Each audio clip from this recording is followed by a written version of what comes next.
Welcome to the world of exploration. Welcome to the world of learning.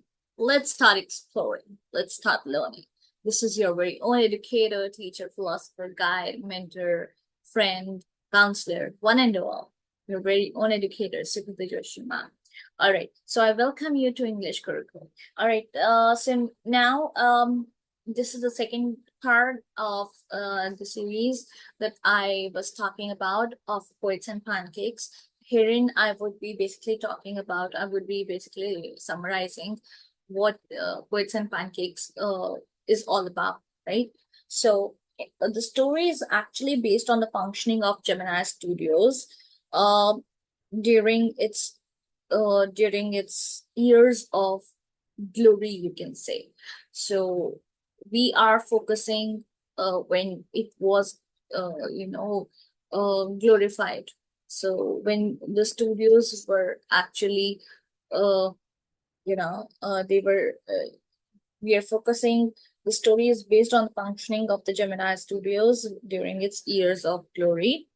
The title Poets and Pancakes refers to the poets who were script writers at the studio. So, as I have mentioned earlier, that poets would be involved when we are talking about artists, when we are talking with the directors, producers. Whenever we are talking about acting field in general, we usually tend to talk about actors and actresses, the protagonists and the protagonists, right? But or the villains, but we never talk about the directors much, or the script writers, or what goes behind the screen. We usually tend to neglect that. But herein, the title Poets and Pancakes refers to the poets who were the script writers at the studio, and also to a brand makeup, as I've already said in my previous video. And it also referred to brand, makeup brand, right? um of a makeup brand of pancake. So that was you know liberally used. That means that was mainly used. And they used to put a lot of makeup. They used to put a lot of eyeliner, bought a lot of blush on, a lot of makeup, a lot of, I don't know, I don't apply much, so I'm not aware about makeup um to that extent, but a lot of makeup was spread. Yeah. Yeah. So the author's job in the studio was to cut newspaper clippings, as I've mentioned earlier. That when we are talking about the author's job was menial. You might find it menial, but it wasn't menial. Let me tell you that. It was to cut newspaper clippings, and he had to actually deal with the documents and uh, uh, with uh, with the papers and all that stuff. The files, the folders, everything. Basically, he had to do that office task. And he had to cut newspaper clippings on various topics and maintain a file for the same, right? The author provides the reader with a glimpse of the independent India in its infancy. This is very important. This is the main important point that you are supposed to remember. I'll just share my screen. I'll just share the whiteboard. It's the whiteboard.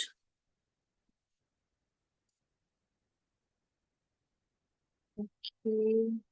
Yeah.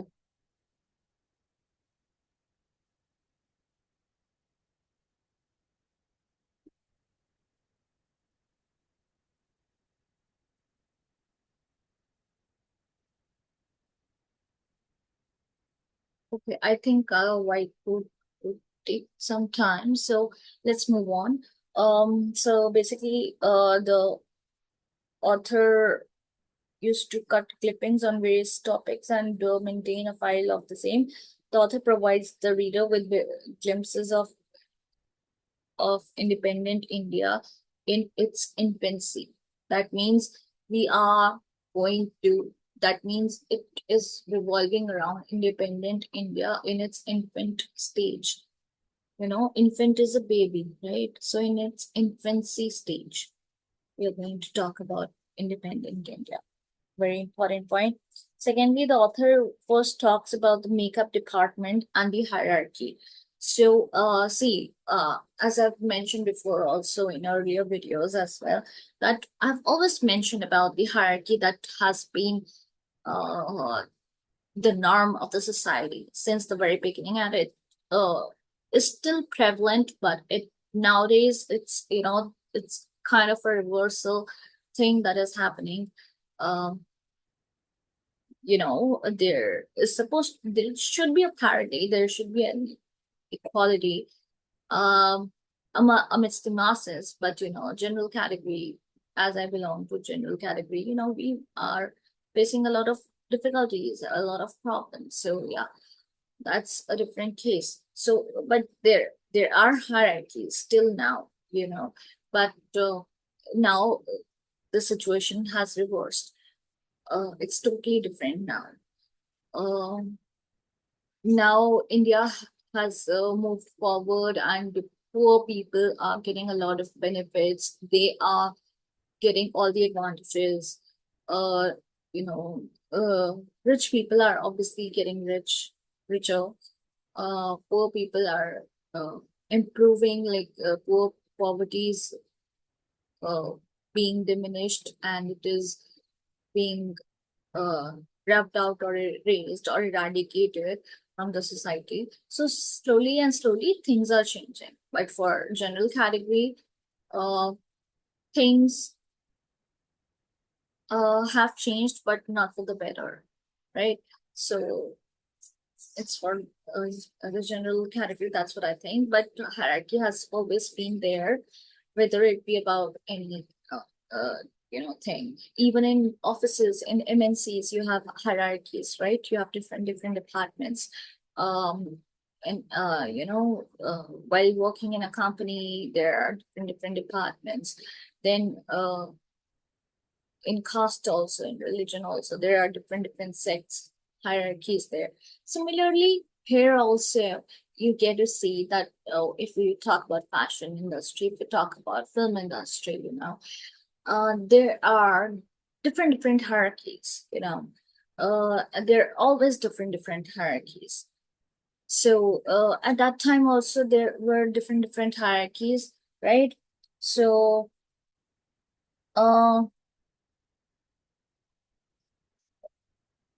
while the chief makeup man dealt with the lead actors. So herein we get to see that chief obviously is the main person. So the chief makeup man, the makeup artist, the chief makeup artist who used to put makeup, who used to actually do the makeup of the artists, was the main person, was given a lot of importance, right? He Because he or she dealt with the lead actors or the lead actresses. His subordinates were entrusted with all the side actors, and whereas had he and his, he dealt with the lead actors and actresses, whereas we find that his friends or subordinates, you can say, colleagues, you can say, nowadays it would be colleagues, so they dealt with different artists, and there was a hierarchy that if a villain is there, then a separate person would be there to do the makeup of the villain. If a star, not a star but a sidey star is there, a person who is given a sidey role was allotted a different, oh was allotted a different artist altogether. So yeah, that hierarchy prevailed, which is absolutely wrong. He makes fun of the trouble that the artist took to look ugly, and pain and pain they underwent under the glare of the big light bulbs. So he is actually mocking. He's actually being he's actually being satirical. He's actually mocking the fact that uh, he's making fun of the fact that how the actresses, especially the actresses, because actresses have to apply a lot of makeup. They literally had to undergo a lot of pressure. They actually had to go under, they had to pass uh, this examination of heat and, you know, uh, because it would spoil the skin. Already makeup spoils the skin a lot, skin makeup is not good for skin at all. Even nowadays, it is not good for skin. Um, and at that time also, makeup wasn't good for skin. And the way they apply it, it's too much. It's way too much. And plus the lightings, the bulbs, because you must have seen when a celeb is getting ready, celeb artist, female specifically. Even nowadays, males are have also started applying. Even at that time, males used to apply, but obviously females apply much more than males do. So, and they are uh, pushed into uh, applying way too much makeup. So, nowadays it looks very fancy and everybody is, willing to have and is going in for those kind of almirahs wherein, bulbs are there, so that you get light and you can properly see how you are doing your makeup. And, that that trending fashion is there of the mirrors in which the lighting is done. So those mirrors were actually meant so that, you could see each and every pore, and then you could just apply makeup on that pore, and then, so that the pore is not visible. It's clear and clean skin that is visible. So all these things were done, but the fact that the heroine, or, the actress had to go through a lot of pain and agony and suffering. It was a kind of a suffering only. uh, that actually is the point that he's trying to make over here, right? So he talks about the office boy who is actually a grown up man of 40 years who once aspired to be a director, but blames Subu, the number two in the studio.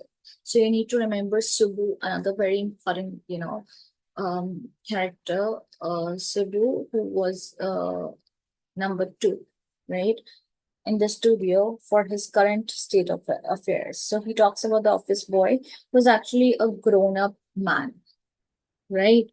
Uh, 40 years who once aspired to be a director. So he wanted to be a director. Like, we all have dreams, right? Even if I talk about myself, I also dreamt of becoming an actress, right? At some point or the other. Everybody, because we are born, and when we are born, we all of a sudden we tend to watch television, or, we are into YouTube or something or the other. So you see the celebrities and you just want to be like them, right? So everybody wants to, most of us must have nurtured the dream of becoming an actor or an actress, right? So everybody has that dream. And similarly, most people have a dream and they nurture a dream and they go to Mumbai also to fulfill that dream. But it's very difficult for one to fulfill that dream, because there are millions of people who have come uh, in Mumbai to give audition. Even at that time, there was a lot of competition. So many candidates, so many people used to be there. Masses used to be there for audition, for one single audition of one single ad or one single, this thing. So even amidst the directors, there was a lot of competition. So but he blames Subbu, the number two in the studio, for his current state of affairs. Now he's blaming Subbu for his current state of affairs, that he's, just cutting the clippings and all that stuff, and he's dealing with the office work, like the documents and all. The author praises Kothamangalam Subbu, the number two in Gemini Studio. He is an all-rounder and very loyal to the boss, right? He is credited with the success of Gemini Studios. So when we talk about that, like the author is praising Kothamangalam Subbu. His name is his full name is Kothamangalam Subbu, right? Who is actually, the number two in Gemini Studios, in Gemini Studio. So he's number two. He's called number two, as we have already discussed. He's an all-rounder. He's not just good at one thing. He's fabulous. He's into everything. He's fabulous at everything, right? He's an all-rounder. He's an all-rounder and very loyal to the boss, and he's very loyal to the boss. And we all know that, somewhere or the other, you tend to have, no matter how much you decline, but in your hearts, in your hearts of hearts, that your bosses do tend to have their favorites, the so-called their favorites. So if I talk about school, if I talk about college, if I talk about MNCs, if I talk about hospitals, if I talk about um, film industry, you will obviously, you will have your bosses because of the hierarchy. You have the boss, the leader, and the boss or the leader would be having one person or two people, or a group of people who would be their favorites, uh who they would be admiring and who would be admired by them. So, they tend to have favorites, you know. So that favoritism, that thing is prevalent. We all are familiar with that, right? Even when we are small, in the class, there is this groupism and then favoritism of the teacher. Even the teacher tends to sometimes do this favoritism thing, right? So it's done by a teacher, it's done by the principal, we all are humans, so we all have our favorites, right? So similarly, in this lesson, we get to see that how favoritism is also an aspect. He is credited with success of Gemini Studios, so he's actually given the credit that he's actually the one because of whom the Gemini Studios flourished, right? So another character that comes into focus at the studio is the legal advisor, who wears Western clothes among the rest of the Khadi, clad gentry. So another character that comes into the picture is in the studio is the legal advisor. Very important again, who wears Western clothes. Now he's wearing Western clothes. He's not wearing Indian clothes. He's wearing Western clothes, right? Uh, Again, very important because we were talking about independence in its infancy, right? We were talking about a glimpse of independent India in its infancy. Now we are talking about that how that legal advisor uh, was wearing was wearing an was wearing an was wearing an Western outfit, right? Not an Indian one, not a khadi. Khadi was our Indian outfit, right? As the rest of the khadi clad gentry. It Whereas the other people, they used to wear khadis, right? He tells about the manner in which the legal advisor ruins the career of a talented actress unwittingly. So he is talking about the manner in which the legal advisor is actually, ruining the career of talented actresses. He's ruining the careers of uh, talented people, specifically actresses. unwittingly, not knowing. He doesn't know that he is actually ruining their career, but he is, right? The author talks about the importance that Gemini Studios enjoyed in those days, as some of the most prominent poets of the country worked there. Moreover, he talks about the impact foreign drama had on the art directors of Gemini Studios.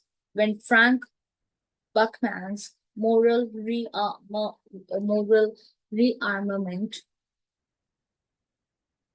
army performed at the Gemini Studios, it is greatly impressed the it greatly impressed the Tamil drama community, who basically who emulated their style of drama in several movies. So when Frank Buckman's Moral Rearmament Army performed at the Gemini Studios, it greatly impressed the Tamil drama community, who emulated their style of drama in several movies. Gemini Studios was one of the few in Madras to host foreign visitors and poets like Stephen Spender. So it was uh, one of the few in Madras which actually hosted and called poets such as Stephen Spender uh, to deliver lectures over there. So Stephen Spender delivered lectures over there. At that time in India, the educated folk took pride in showing their support for communism, and Gemini Studios was no exception. So at that time in India, the people who were educated, and um, uh, the people who were educated, they took pride in showing their support for communism, and Gemini Studios was no exception to it, right? Yeah. All right. So with this, I come to the end of the session. I hope you liked it. I hope you enjoyed it. I hope you learned from it. Before you go, please do like, share, and comment, right? Do like, share, and comment. Do like, share, and comment before going. Uh, Please press the bell icon so that you get notified every time whenever I upload any video. You are notified about it. You get to know about it, right? So hit that bell icon, like the video, subscribe the channel, and then hit the bell icons so that you get notified. And uh, when you press the bell icon, you have three options.